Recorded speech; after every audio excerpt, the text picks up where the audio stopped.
Hello MSc, hello everyone, welcome back to my channel. तो आज के लेक्चर पे हमने बात करनी है बॉन्ड रिचर रीअरेंजमेंट रिएक्शन पे। ओके, तो देखिए बहुत ही सिंपल रिएक्शन है। इसे मैं अभी के 10 मिनट में आपको इसी लेक्चर में रिएक्शन समझा भी दूंगी और याद भी करा दूंगी। बट आपने क्या करना है, 10 मिनट का टाइम मुझे भी देना है और 10 मिनट तक बातों को ध्यान से सुनना है। ओके, तो देखिए मैं थोड़ा आपको बेसिक भी बताना चाहूंगी ताकि आपको समझ में तो आए हम लोग ये रिएक्शन पढ़ क्यों रहे। ओके, वरना बाकी चीजें तो मैं क्लियर करा ही दूंगी। पहले ये चीज सुन लीजिए कि बॉन्ड रिचर रीअरेंजमेंट आपकी आई कहां से। ये जो रीअरेंजमेंट रिएक्शन है ये किस टाइप की रिएक्शन है, एक न्यूक्लियोफिलिक सब्स्टिट्यूशन रिएक्शन है जो कि आपको एरोमेटिक कंपाउंड में मिलती है। ओके, तो मैंने आपको लास्ट लेक्चर पर जब मैंने बताया था कि एरोमेटिक कंपाउंड में वैसे तो न्यूक्लियोफिलिक सब्स्टिट्यूशन रिएक्शन डिफिकल्ट होती है, लेकिन कुछ कंडीशंस ऐसी होती है कि अगर हमने वो कंडीशन लगा दी तो एरोमेटिक कंपाउंड में न्यूक्लियोफिलिक सब्स्टिट्यूशन रिएक्शन कराना पॉसिबल हो जाता है।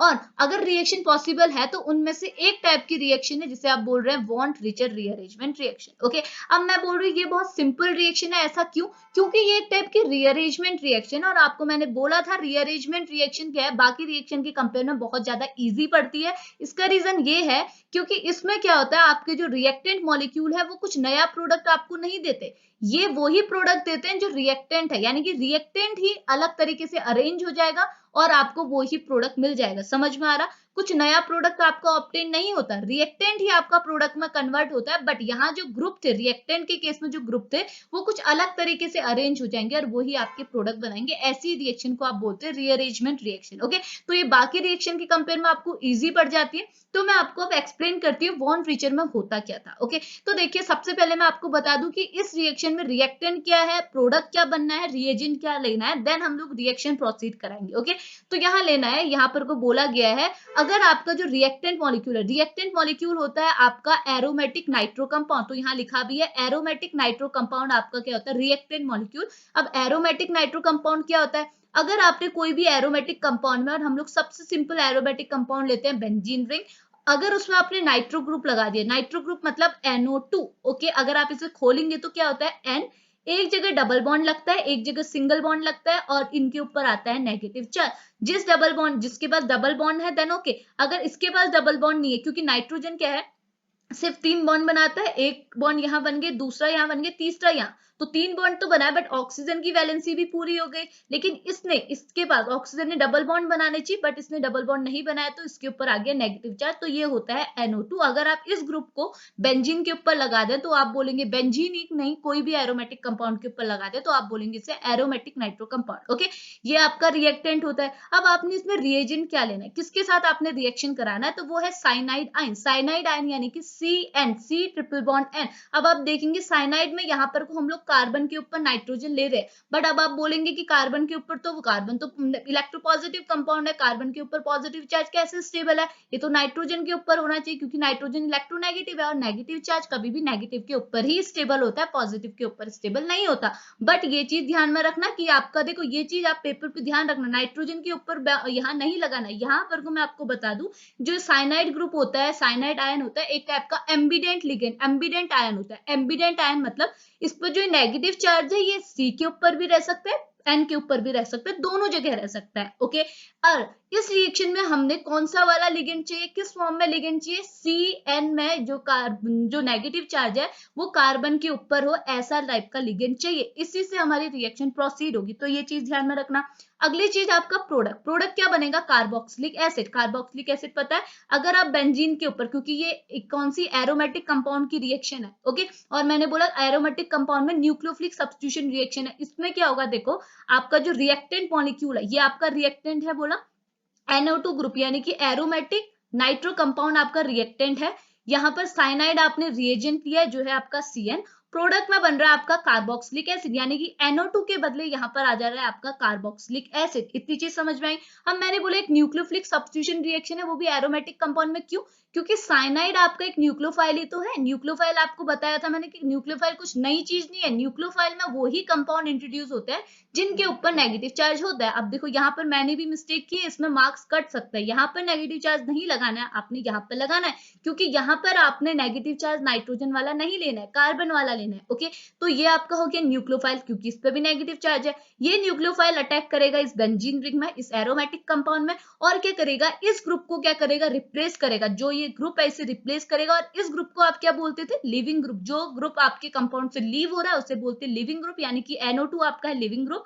साइनाइड इस पर अटैक करेगा, न्यूक्लियोफाइल अटैक करेगा, तो न्यूक्लियोफिलिक की वजह से ये जो ग्रुप है ये सब्स्टिट्यूट हो जा रहा है, रिमूव हो जा रहा है। तो इस टाइप की सब्स्टिट्यूशन रिएक्शन को क्या बोलते हैं, इस टाइप की रिएक्शन को क्या बोलते हैं, सब्स्टिट्यूशन रिएक्शन। अब ये रिएक्शन एरोमेटिक कंपाउंड में हो रही है तो आप बोलेंगे एरोमेटिक सब्स्टिट्यूशन रिएक्शन। न्यूक्लियोफाइल की वजह से हो रही है तो आप बोलेंगे न्यूक्लियोफिलिक सब्स्टिट्यूशन रिएक्शन। समझ में आया? अब यहाँ पर को देखो, CN ने अटैक किया, बट CN से जब अटैक कराएंगे तो प्रोडक्ट में CN यहाँ नहीं आ रहा है, यहाँ पर को कार्बोक्सिलिक एसिड बन रहा है। तो ये ही रिएक्शन होती है आपकी वॉन रिचर्ड रिएक्शन। ओके, तो पता चल गया रिएजेंट क्या है, रिएक्टेंट क्या है, प्रोडक्ट क्या है। प्रोडक्ट है आपका कार्बोक्सिलिक एसिड। अब मैं आपको यहाँ पर लिखाती हूँ कि डेफिनेशन क्या लिखी है। इसमें लिखा है when an aromatic nitro compound, अगर कभी भी आपके पास है एरोमेटिक नाइट्रो कंपाउंड, यानी कि नाइट्रो ग्रुप आपकी एरोमेटिक रिंग में लगा हुआ है, उसको आप ट्रीट करेंगे साइनाइड आयन के साथ, तो the nitro group is dispatch by a carboxylic acid. तो आपको क्या मिलेगा कि नाइट्रो ग्रुप क्या है वो रिमूव हो गया, किसकी वजह से, कार्बोक्सिलिक ग्रुप की वजह से। यानी कि कार्बोक्सिलिक ग्रुप ने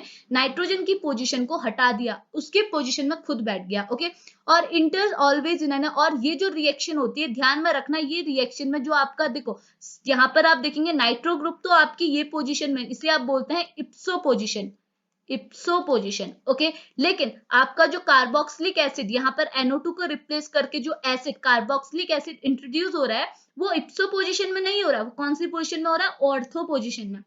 ये ऑर्थो हो गई, ये मेटा होगी, ये पैरा होगी। ऑर्थो पोजीशन में ही हमेशा इंट्रोड्यूस होगा, चाहे आप यहाँ कराएं चाहे आप यहाँ कराएं, बट होगा ऑर्थो ही पोजीशन में। ओके, एक और चीज ध्यान रखना है। अब देखो, आप बोलेंगे कि न्यूक्लियोफाइल ने तो यहाँ अटैक किया तो COH ग्रुप यहाँ क्यों नहीं आया, यहाँ क्यों आया, क्योंकि ये एक टाइप की क्या है, मैंने यहाँ लिखा है ये एक टाइप की सिन रिएक्शन है। सिन रिएक्शन क्या होती है, ऐसी रिएक्शन जिसमें न्यूक्लियोफाइल जिस पोजीशन में अटैक कर रहा है, यानी कि जिस पोजीशन में लिविंग ग्रुप जो लीव करने वाला है वो जिस पोजीशन में था उसकी एडजेसेंट पोजीशन में ही ग्रुप ऐड होता है। यानी कि कार्बोक्सिलिक एसिड को आप इस पोजीशन में भी नहीं डाल सकते, इसमें भी नहीं डाल सकते, इसमें भी नहीं डाल सकते, सिर्फ उस पोजीशन में जाएगा जहां पर कोई लिविंग ग्रुप अटैच है, उसकी एडजेसेंट पोजीशन। तो इस लिविंग ग्रुप की एडजेसेंट पोजीशन क्या हुई, या जो ये हुई या तो ये हुई। तो ये जो COH ग्रुप है, या आप इसे यहाँ लगा सकते हो और ये यहाँ लगा सकते हो, और ये पोजीशन कौन सी होती है, ऑर्थो पोजीशन। तो यहाँ पर को डेफिनेशन में तो डायरेक्टली लिखा हुआ है कि आपको जो कार्बोक्सिलिक एसिड है वो आपकी ऑर्थो पोजीशन में जाएगा, बट इसका रीजन मैंने आपको बता दिया, क्योंकि ये एक टाइप की सिन रिएक्शन है, और सिन रिएक्शन में कभी भी ग्रुप लिविंग ग्रुप के एडजेसेंट पोजीशन में ही जाता है। इतनी चीज समझ में आए? अब लिखा है this reaction is known as a von Richter rearrangement. इसी रिएक्शन को आप बोलते हैं वॉन्ट रिचर रीअरेंजमेंट, जो कि यहाँ पर को लिखा है, ये सिन है। ओके, लाइन हो गया है गलती से, ये है सिन। ओके, जो कि एक सिन सब्स्टिट्यूशन रिएक्शन का, यानी कि सिन एग्जांपल, सिन टाइप की सब्स्टिट्यूशन रिएक्शन का एग्जांपल है। ओके, अब इसमें एक और चीज ऐड की हुई है, देखो यहाँ पर को मैंने एक टर्म लिखा हुआ है, वो है ये Z। ओके, ये Z क्या है, Z के बदले आप कुछ भी लिख सकते हैं। Z मतलब है कोई भी आपने बाहर से ग्रुप ऐड कर दिया है। ओके, अब देखो ग्रुप हम ऐड क्यों करते हैं, ताकि हमारी रिएक्शन क्या है, अच्छी स्पीड में हो, रेट अच्छा है। तो यहाँ लिखा है as the aromatic nucleophilic substitution the reaction give the best result। ये जो रिएक्शन है ज्यादा अच्छा रिजल्ट तब देगी अगर आपने जो Z है, Z आपका क्या है, electron withdrawing group. Electron withdrawing क्या होता है,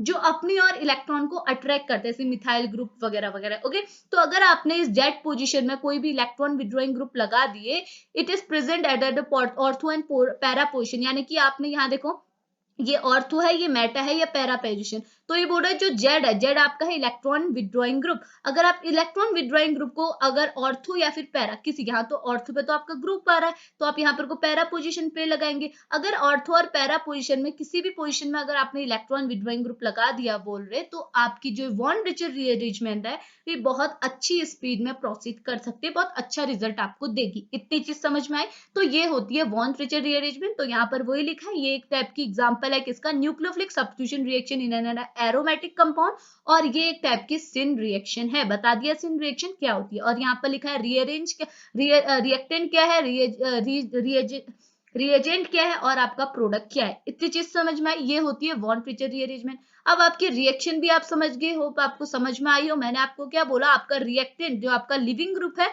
उसे उस पे आपने न्यूक्लियोफाइल का अटैक करा है। NO2 आपका यहाँ पर कोई लिविंग ग्रुप है। आप बता भी सकते हैं टीचर को और अच्छी तरह से एक्सप्लेन करने के लिए, साइनाइड पे आपने यहाँ पर अटैक कराना है। NO2 आपका लिविंग ग्रुप है, ये डिस्पैच हो जाएगा और आपका COH ग्रुप यहाँ इंट्रोड्यूस हो जाएगा। अब ये मैकेनिज्म के अंदर हुआ क्या क्या, ये हम कहाँ समझेंगे, मैकेनिज्म में समझेंगे। ओके, तो स्टार्ट करते हैं मैकेनिज्म। तो देखिए ध्यान से देखना मैकेनिज्म में क्या हुआ। देखो, जनरली मैं आपको बताऊं, ये मैकेनिज्म आपको इसकी बहुत बड़ी मिलेगी, बट मैंने आपको ये शॉर्ट वे में एक्सप्लेन की है, मैंने बुक से निकाली थी। ये बहुत शॉर्ट वे में एक्सप्लेन, बहुत तो नहीं फिर भी, और रिएक्शन के कंपेयर में तो शॉर्ट ही है। तो स्टार्ट करते हैं। देखो सबसे पहले क्या है, एरोमेटिक नाइट्रो कंपाउंड है। देखो Z मैंने यहाँ लगाया है, Z आपका ग्रुप, ताकि आपकी रिएक्शन बहुत अच्छी हो। आप टीचर को बता रहे रिएक्शन अच्छी हो रही है। ओके, तो साइनाइड आयन आपके लिए, मैंने आपको बोला नेगेटिव चार्ज कार्बन के ऊपर ही रखना है। ओके, अब देखो पहले स्टेप में क्या है, कार्बन के ऊपर नेगेटिव चार्ज है। मैं आपको पहले ही बोल दूं कि कोई भी नेगेटिव चार्ज में क्या होता है, 2 इलेक्ट्रॉन होते हैं। किसी भी इलेक्ट्रॉन पेयर में, लोन पेयर ऑफ इलेक्ट्रॉन में 2 इलेक्ट्रॉन होते हैं। और अगर कोई भी बॉन्ड बन रहा है तो उसमें भी 2 इलेक्ट्रॉन का कंट्रीब्यूशन होता है। इसका मतलब क्या है, नेगेटिव चार्ज, इलेक्ट्रॉन पेयर और आपका जो बॉन्ड है, ये तीनों हमेशा इक्वल होते हैं। ये आपस में कन्वर्ट हो सकते हैं क्योंकि सब में क्या है, 2 इलेक्ट्रॉन का कंट्रीब्यूशन है।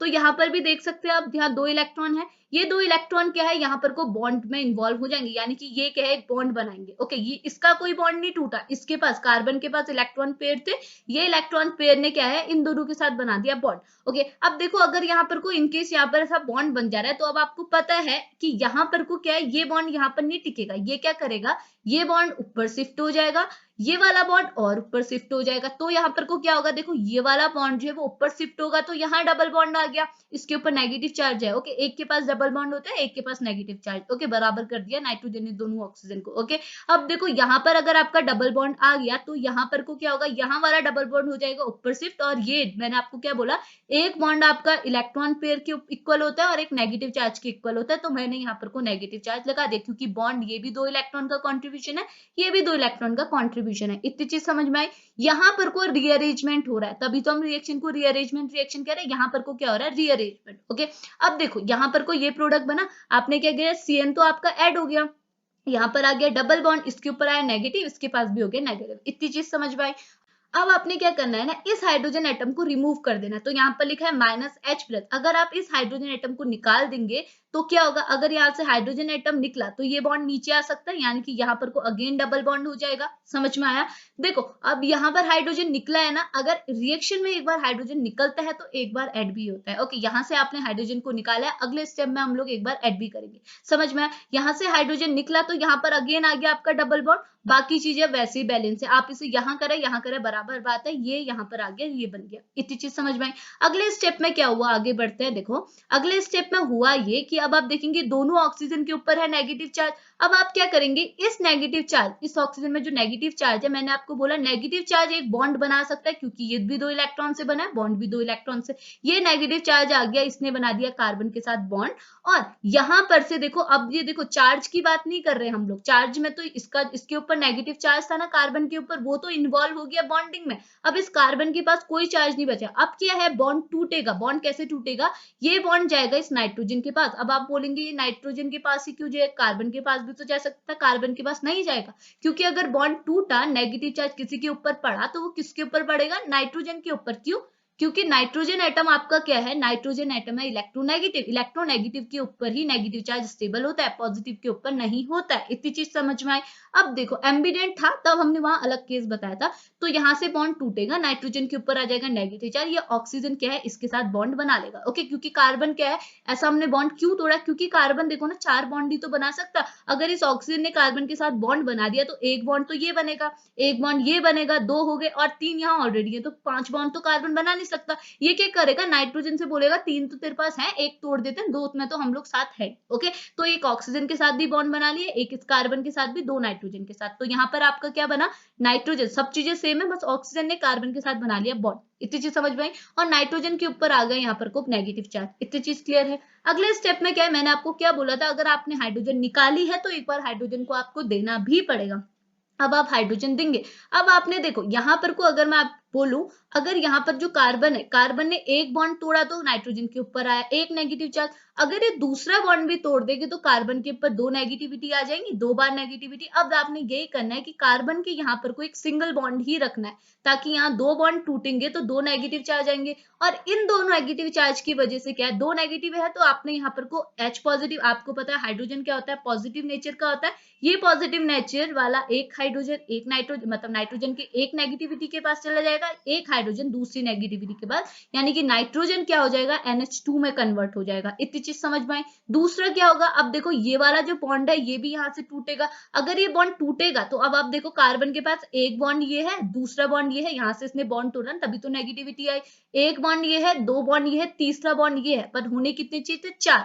अगर ऑक्सीजन ने यहाँ से हाथ तोड़ा, इस नाइट्रोजन का हाथ तोड़ा, हाथ छोड़ा कार्बन की वजह से, तो ये कार्बन को क्या है दोनों हाथ से पकड़ लेगा और यहाँ पर बना लेगा डबल बॉन्ड, और कार्बन की वैलेंसी भी पूरी, एक दो तीन चार। अब आप देखेंगे यहाँ पर अब क्या है, यहाँ पर कार्बन ने क्या है NH2 तो हो गया, इसको तो इसके दो नेगेटिविटी थी, दो हाइड्रोजन आपने बाहर से दे दिया, ये NH2 में बन गया, और यहाँ पर क्या है C डबल बॉन्ड हो गया, क्योंकि ऑक्सीजन ने इसका हाथ छोड़ दिया, एक हाथ यहाँ दिया था एक हाथ यहाँ, बट इसने यहाँ से भी हाथ तोड़ा तो यहाँ पर को क्या कार्बन के साथ डबल बॉन्ड बना लिया। ओके, अब देखो यहाँ पर को ये NO ग्रुप अलग हो गया, NO ग्रुप सेपरेट है, इतनी चीज अभी तक क्लियर है। अब आपने क्या करना है, वाटर को रिमूव कर देना है। वाटर कहाँ से आया, दो H तो इस नाइट्रोजन ने दिए, इस नाइट्रोजन ने एक ऑक्सीजन दे दिया, अब वहां से क्या है वाटर रिमूव हो गया, -H2 हुआ। अब आपके आपके पास क्या बचा, ये जो डबल बॉन्ड यहाँ था, अब ये नाइट्रोजन नाइट्रोजन डबल बॉन्ड में इन्वॉल्व हो जाएंगे, तो नाइट्रोजन नाइट्रोजन के बीच में बॉन्ड बना, यहाँ पर को कार्बन ऑक्सीजन के बीच में बॉन्ड बना। अब देखो सबकी वैलेंसी बराबर है। ओके, नाइट्रोजन क्या है तीन बॉन्ड बनाती थी, तो यहाँ इसने तीन बनाया, दो यहाँ तीसरा यहाँ, इसके पास lone pair of electron, nitrogen तीन बनाती थी, दो यहाँ तीन यहाँ, ये हो गया। कार्बन चार बनाती थी तो कार्बन अभी भी चार बना रही है। ओके, अब आपने क्या कर देना है, OH डाल देना है। OH क्यों डाल रहे हैं, मीडियम को, ये जो सॉल्यूशन आपका बना है इसे बेसिक बनाने के लिए। बेसिक क्यों बना रहा है, बेसिक इसलिए आप यहाँ लिख सकते हैं, ये अच्छा इंप्रेशन आपको टीचर पे डालेगी, क्योंकि रिएक्शन को प्रोसीड करने के लिए फास्टर मैनर में, यानी कि रेट ऑफ रिएक्शन को बढ़ाने के लिए, ROR को क्या है बढ़ाने के लिए। ओके, तो आपने यहाँ बेसिक मीडियम यानी कि OH डाला, तो OH डालने की वजह से यहाँ पर को हुआ क्या, अब आप देख सकते हैं यहाँ पर को क्या है, अगेन यहाँ पर को क्या होगा, अब ये कार्बन क्या है बहुत चालाक है, सबसे हाथ तोड़ा है ये। अब ऑक्सीजन के साथ, पहले तो ऑक्सीजन के साथ हाथ बढ़ाने के लिए क्या किया, ऑक्सीजन ने नाइट्रोजन के साथ बॉन्ड तोड़ा और कार्बन के साथ दोनों हाथ मिला लिए, बट अब कार्बन ऑक्सीजन का हाथ भी छोड़ देगा। ओके, क्या करेगा, ये जो बॉन्ड है इसे अगर ये तोड़ेगा तो चार्ज किस पे आएगा, ऑक्सीजन पे आएगा, क्योंकि ऑक्सीजन ज्यादा इलेक्ट्रोनेगेटिव है, तो ऑक्सीजन के ऊपर आएगी नेगेटिविटी, कार्बन बन गया पॉजिटिव। अब आप देख सकते हैं ये OH ग्रुप में क्या है नेगेटिव चार्ज है, तो ये OH ग्रुप कहाँ चला जाएगा, कार्बन पे अटैक करेगा, तो कुछ ऐसा प्रोडक्ट आपको मिलेगा। सब चीजें सेम है, बट कार्बन पॉजिटिव होने की वजह से कार्बन पे OH ग्रुप आ गया, और यहाँ पर को जो ये ऑक्सीजन था, ऑक्सीजन सिंगल बॉन्ड पे आ गया, लेकिन इसके ऊपर आई नेगेटिविटी, क्योंकि कार्बन ने इसका हाथ छोड़ दिया, एक बॉन्ड तोड़ दिया, तो बॉन्ड में दो इलेक्ट्रॉन इन्वॉल्व होते हैं, तो दोनों के दोनों इलेक्ट्रॉन क्या है ऑक्सीजन के पास ही चले गए। ओके, इतनी चीज समझ में। अब लास्ट पे हम लोग पहुंच गए, अब आपने क्या करना है, सिंपली यहाँ से N2 को निकाल देना है, क्योंकि यहाँ पर को जो आपका प्रोडक्ट होना चाहिए वो क्या होना चाहिए, कार्बोक्सिलिक एसिड, नाइट्रोजन का तो कुछ रोल ही नहीं है, -N2 क्या है सिंपली निकल जाएगा। अगर N2 निकल जाएगा तो आप देख सकते हैं क्या होगा, कार्बन की यहाँ पर को वैलेंसी कैसे पूरी होगी, चार होनी चाहिए, तो इसने क्या किया यहाँ पर को इस ऑक्सीजन के साथ डबल बॉन्ड बना लिया।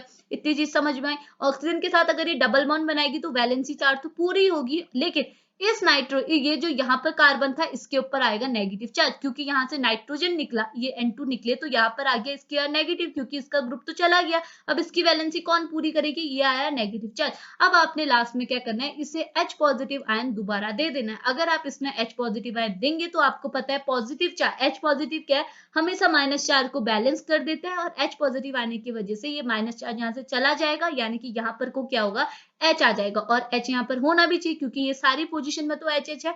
H मिल जाने की वजह से ये क्या होगा, न्यूट्रल हो जाएगा, और यहाँ पर को आपका प्रोडक्ट कार्बोक्सिलिक एसिड। देखो ये गलती मैंने की, आप मत करना, यहाँ पर ZZ लिखना है, क्योंकि रिएक्शन तो आपने फास्ट मैनर में प्रोसीड कराना है, Z लिखना मत भूलना। ओके, तो ये लास्ट में आपका क्या बन जाएगा, carboxylic acid as a product बन जाएगा। इतनी चीज समझ में आई, बहुत ईजी था। आपको अगर कहीं और देखेंगे तो आपको मेरे अकॉर्डिंग तो लंबी मिलेगी, क्योंकि मैंने भी बहुत जगह देखा था, बट ये लंबी प्रोसेस मिली थी। बट मैंने आपको काफी शॉर्ट में बताई और काफी इंटरेस्टिंग, मतलब इंटरेस्टिंग तो क्या, हमको स्टेप याद रहने वाला है कि कैसे हमने क्या किया और क्यों किया, वो भी हमें पता है।